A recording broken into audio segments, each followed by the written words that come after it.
Perkenalkan, kami dari kelompok 3, saya atas nama Maria Petronella Silviana Sura. Saya Ida Punu.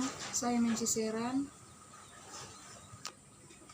Pada kesempatan ini, kami akan membawakan materi yang kami ambil dari bab 10 dan 11, yaitu yang pertama, pada bab 10 mengenai penulisan laporan dan proposal bisnis.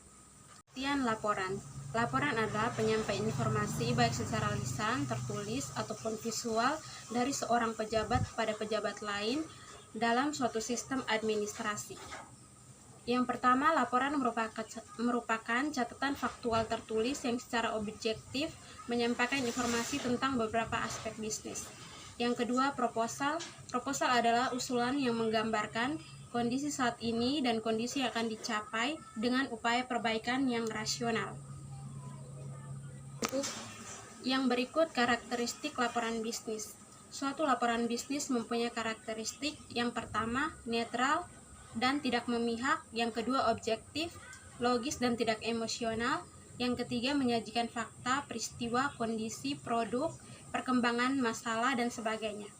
Yang keempat, disusun secara sistematis. Yang kelima, memiliki tujuan yang jelas, yaitu membantu pemecahan masalah dalam pengambilan keputusan. Yang keenam, umumnya diminta oleh pihak yang memiliki wewenang lebih tinggi. Yang berikut, pengorganisasian laporan. Penyusunan tubuh laporan bisnis dapat dilakukan dengan pendekatan, yaitu yang pertama, melakukan pendekatan deduktif atau secara langsung, yang berarti menjelaskan ide pokok atau rekomendasi, terlebih dahulu menjelaskan hal-hal yang rinci.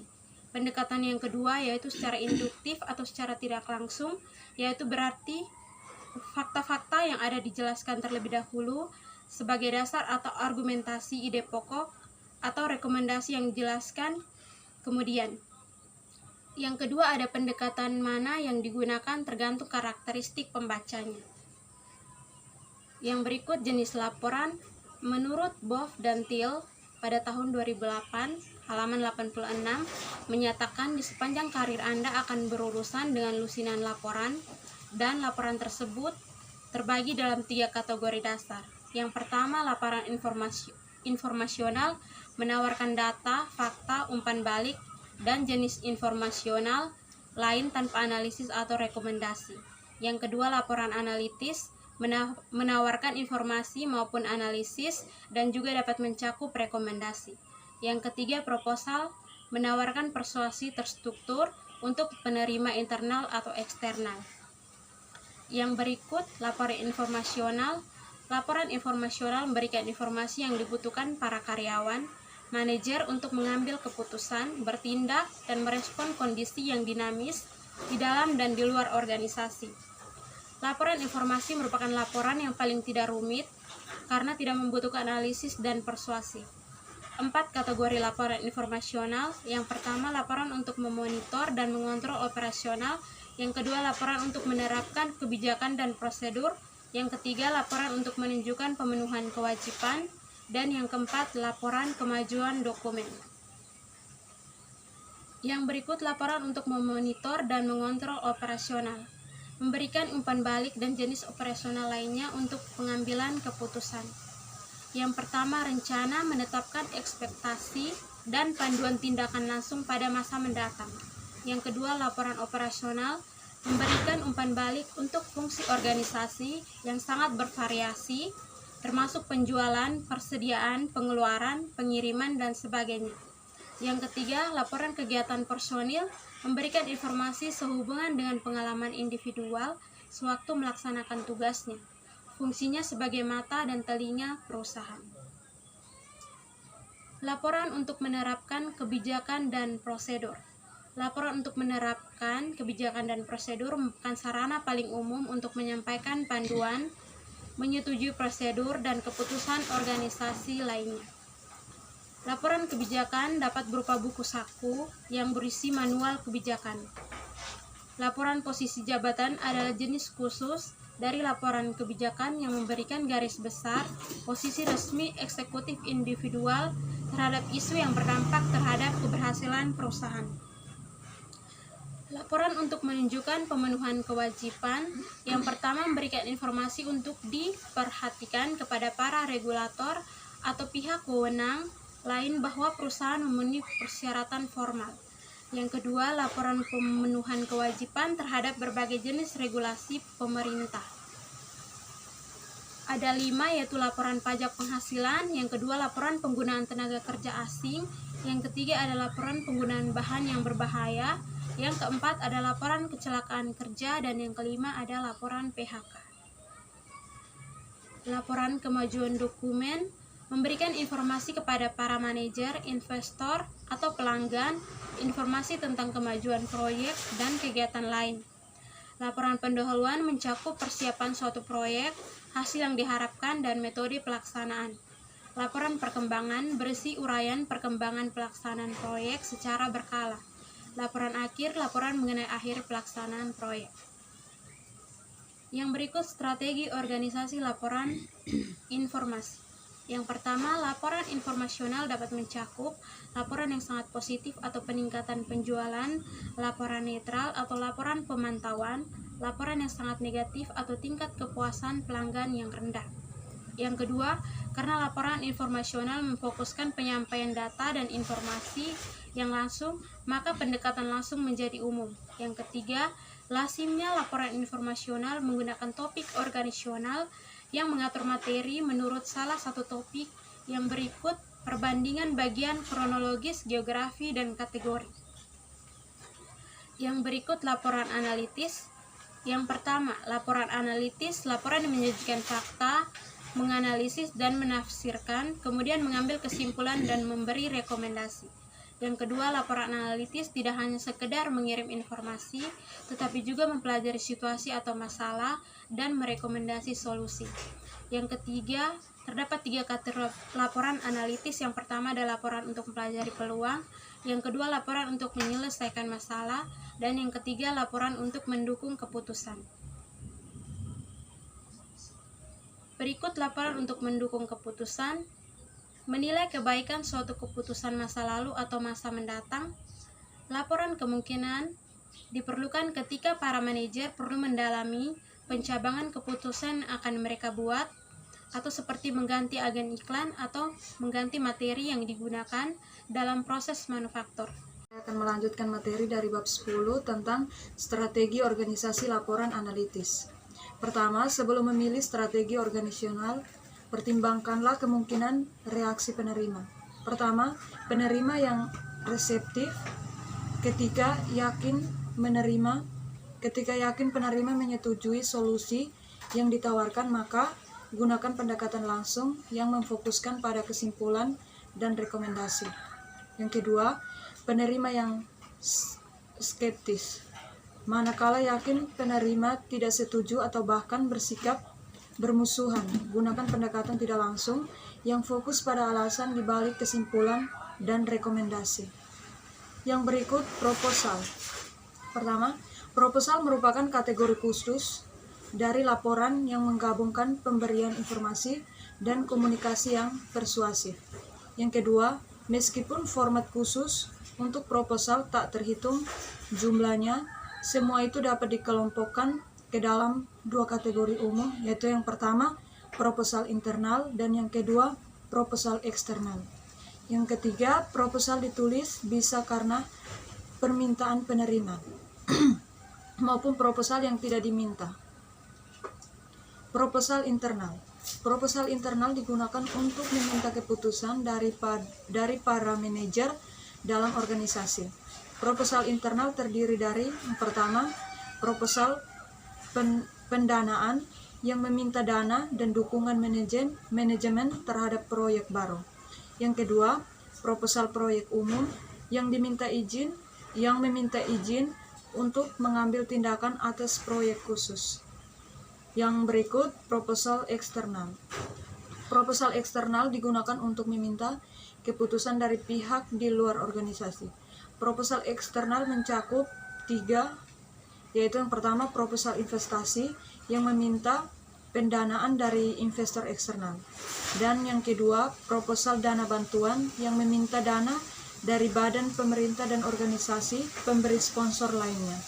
Dan yang ketiga, proposal penjualan yang menganjurkan solusi individual dan pada calon pelanggan dan meminta keputusan pembeli. Yang berikut strategi organisasional proposal.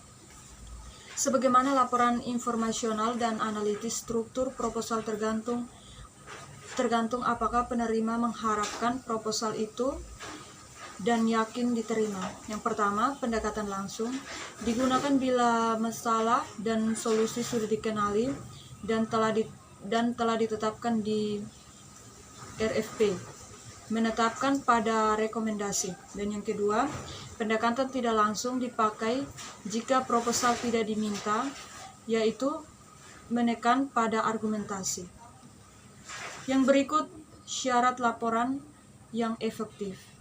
Pertama, berorientasi pada penerima, logis, fokus, dan mudah diikuti. Yang kedua, jelas dan lugas, uraiannya mudah dimengerti dan tidak memberi peluang timbulnya multitafsir. Yang ketiga, akurat dan lengkap, dalam arti mengandung semua data yang relevan dan diperlukan. Dan yang keempat, tepat waktu, karena laporan akan berkurang bahkan hilang manfaatnya apabila disampaikan mempunyai waktu yang telah ditetapkan. Dan yang kelima, disusun secara jujur, objektif, dan transparan. Kapanpun informasi negatif harus disampaikan. Selanjutnya, materi dari bab 11 mengenai komunikasi lisan. Komunikasi lisan merupakan saluran yang paling banyak digunakan dalam bisnis, yaitu melalui percakapan tatap muka atau wawancara, pidato, rapat presentasi, yang berikut telepon, dan yang berikut radio, televisi, pidato, audio, dan video, dan yang berikut telekonferensi, dan yang terakhir video konferensi. Berikut kapan komunikasi lisan digunakan. Pertama, komunikasi lisan cocok digunakan apabila yang pertama diperlukan umpan balik secara langsung dari penerima. Dan yang kedua, pesan relatif sederhana. Dan yang ketiga, tidak memerlukan catatan sebagai dokumen. Dan yang keempat, audiens dapat dikumpulkan dengan mudah dan ekonomis. Dan yang terakhir, ingin mendorong interaksi untuk pemecahan masalah dan pengambilan keputusan. Berikut keunggulan komunikasi lisan. Keunggulannya yang pertama, pesan langsung diterima oleh komunikan dengan lebih cepat. Dan yang kedua, ditunjang oleh mimik wajah dan gerak tubuh akan memperkuat pesan yang disampaikan sehingga efektivitasnya lebih tinggi. Dan yang ketiga, umpan balik dapat langsung dilihat dan dirasakan. Yang kedua, kelemahannya. Yang pertama, adanya hambatan teknis yang menghalangi secara teknik sampainya pesan, seperti suara gaduh, mic mati, kurang pendengaran. Dan yang kedua, jika tidak diberi perhatian, maka kemungkinan besar poin penting akan hilang. Yang berikut, berbicara dan mendengarkan. Pertama, secara garis besar, komunikasi lisan terdiri dari dua aspek, yakni berbicara dan menyimak. Yang pertama, berbicara, yaitu menyampaikan informasi yang dilakukan secara lisan melalui pengucapan kata-kata. Dan yang kedua, mendengarkan atau menyimak, yaitu menerima pesan secara aktif melalui suara dengan menggunakan indera dan juga pikiran. Yang berikut, berbicara dan menyimak dapat terjadi dalam dua hal, yaitu komunikasi lisan antar pribadi yang hanya melibatkan dua orang. Yang kedua, komunikasi lisan dalam kelompok yang melibatkan audiens yang lebih banyak. Yang berikut, keterampilan mendengarkan. Untuk menjadi pendengar yang baik, variasikan cara Anda mendengarkan agar sesuai dengan situasi yang dihadapi. Yang pertama, mendengarkan isi adalah memahami dan menguasai pesan pembicara. Dan yang kedua, mendengarkan dengan kritis adalah memahami dan mengevaluasi arti pesan pembicara pada beberapa tingkat logika argumen, bukti yang kuat, konklusi yang valid, implementasi pesan motif pembicara. Dan yang terakhir, mendengarkan dengan empati adalah memahami perasaan, kebutuhan, dan keinginan pembicara sehingga Anda dapat menghargai sudut pandangnya terlepas apakah Anda mempunyai perspektif yang sama. Yang berikut proses mendengarkan. Menurut Boff dan Thiel tahun 2007 halaman 57, 5 langkah mendengarkan. Yang pertama, menerima, yaitu menerima suara melalui indera pendengar. Dan yang kedua, menginterpretasikan, memberikan arti dari suara yang dapat dilakukan menurut nilai, harapan, kebutuhan, dan sejarah pribadi. Yang ketiga, mengingat, menyimpan dalam memori, yaitu buku catatan sementara dalam otak. Dan yang keempat, mengevaluasi pesan dengan menerapkan keterampilan berpikir kritis. Dan yang terakhir, merespon, mereaksi bisa dalam bentuk umpan balik, lisan, tepuk tangan, tertawa, atau diam. Baru kemudian mungkin bertindak berdasarkan apa yang Anda dengar. Yang berikut di tabel 2.2 tentang perbedaan pendengar efektif dan pendengar tidak efektif. Yang pertama itu pendengar efektif. Pertama, mendengar secara aktif. Yang kedua, mencatat dengan cermat dan lengkap. Yang ketiga, sering melakukan kontak mata dengan pembicara. Dan yang keempat, tetap fokus pada pembicara dan pembicara. Yang kelima, menyesuaikan gaya mendengarkan. Dan yang berikut, memberikan isyarat nonverbal kepada pembicara. Dan yang berikut, menyimpan pertanyaan atau ketidaksetujuan sampai waktu yang tepat. Dan yang berikut, membedakan antar poin utama dan detail pendukung. Yang kedua, pendengar tidak efektif. Pertama, mendengar dengan positif. Yang berikut, tidak mencatat atau mencatat sembarangan. Dan yang berikut, melakukan sedikit atau tidak melakukan kontak mata. Yang berikut, membiarkan pikirannya mengembara, perhatiannya mudah teralihkan. Dan yang berikut, mendengarkan dengan gaya yang sama.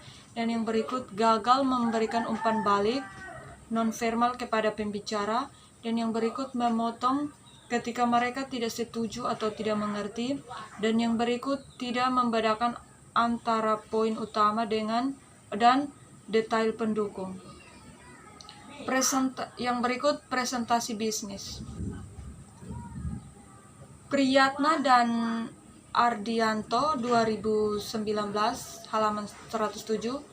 Presentasi adalah menjual gagasan, yaitu komunikasi praktis yang bersifat informatif dan persuasif dengan menguraikan informasi secara jelas dan disertai suatu ajakan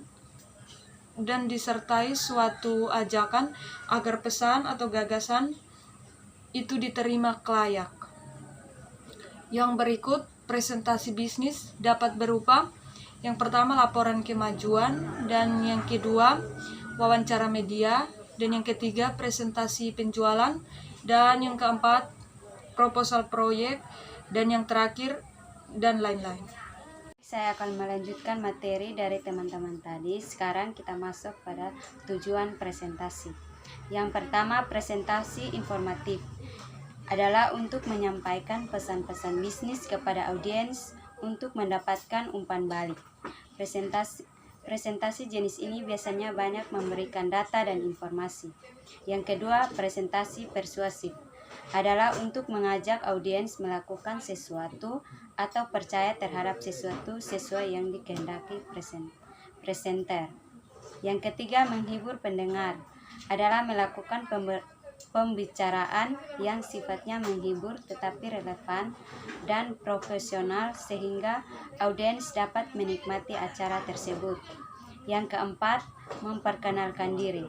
Presentasi ini bisa digunakan ketika melakukan wawancara seperti seseorang yang melamar pekerjaannya, kemudian ia memperkenalkan dirinya dengan menyebutkan data pribadi dan daftar riwayat hidupnya kepada pihak yang menanyakan.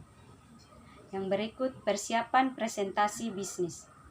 Menurut Purwanto 2005 halaman 236, persiapan dalam presentasi bisnis meliputi yang pertama, penguasaan topik atau materi yang akan dipresentasikan. Yang kedua, penguasaan dan pemanfaatan berbagai alat bantu presentasi. Yang ketiga, menganalisis audiens yang akan melihat dan mendengarkan presentasi. Yang keempat, menganalisis lingkungan, lokasi, atau tempat presentasi. Yang berikut alat bantu presentasi bisnis. Yang pertama, dalam presentasi, pembicara dapat menggunakan alat bantu visual. Yang pertama, alat bantu visual dalam bentuk tulisan. Yang kedua, alat bantu visual dalam bentuk grafik. Yang kedua, media yang digunakan antara lain. Yang pertama, papan tulis. Yang kedua, handout. Yang ketiga, flip chart. Yang keempat, transparansi overhead projector. Yang kelima, slide. Yang berikut struktur presentasi. Yang pertama, instruksi atau awal.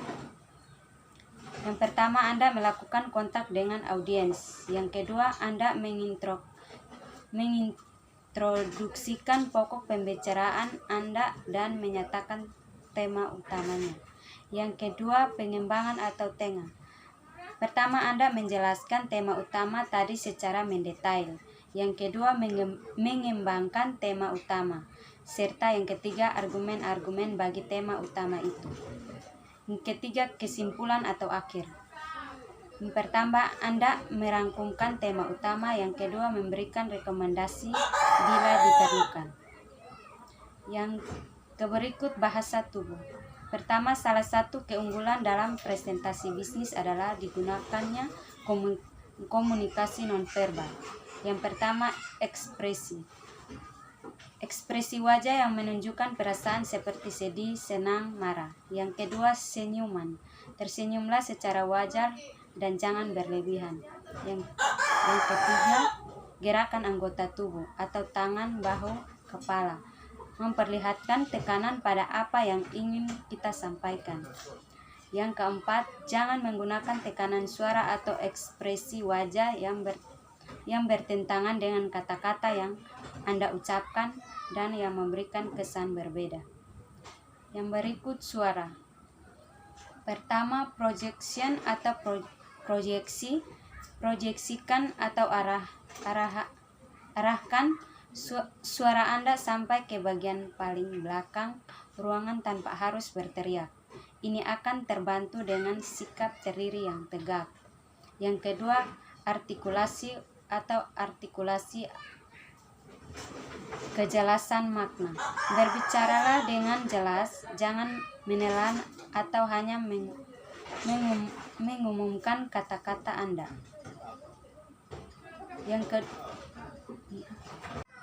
Merencanakan rapat. Menurut Boff dan Thiel tahun 2007 halaman 57, perencanaan rapat meliputi kegiatan yang pertama, memutuskan tujuan rapat dan mengomunikasikan ke partisipan untuk berbagai informasi dan mungkin koordinasi tindakan atau untuk pengambilan keputusan. Yang kedua, memilih partisipan untuk ikut rapat. Untuk berbagi informasi, dapat mengundang kelompok yang besar, namun bila untuk pemecahan masalah, undanglah dalam ukuran lebih terbatas. Yang ketiga, memilih waktu dan fasilitas. Untuk sesi kerja, rapat di pagi hari biasanya lebih produktif daripada rapat pada sesi siang hari. Perhatikan beberapa detail seperti pengaturan tempat duduk, temperatur, akustik, dan makanan kecil. Yang keempat, menyusun agenda. Didistribusikan agenda yang telah ditulis secara baik ke para partisipan. Beri mereka waktu yang cukup untuk mempersiapkan. Menyelenggarakan rapat. Yang pertama, dalam penyelenggaraan rapat dengan sukses perlu diperhatikan kegiatan-kegiatan yang berikut. Yang pertama, undangan rapat. Kedua, urutan pelaksanaan rapat. Yang ketiga, pengaturan ruang rapat. Yang keempat, perlengkapan rapat. Yang kelima, akomodasi. Yang keenam, kesehatan. Baik, ini saja yang dapat kami sampaikan. Kurang dan lebihnya kami minta maaf apabila ada pengucapan yang salah. Sekian dan terima kasih.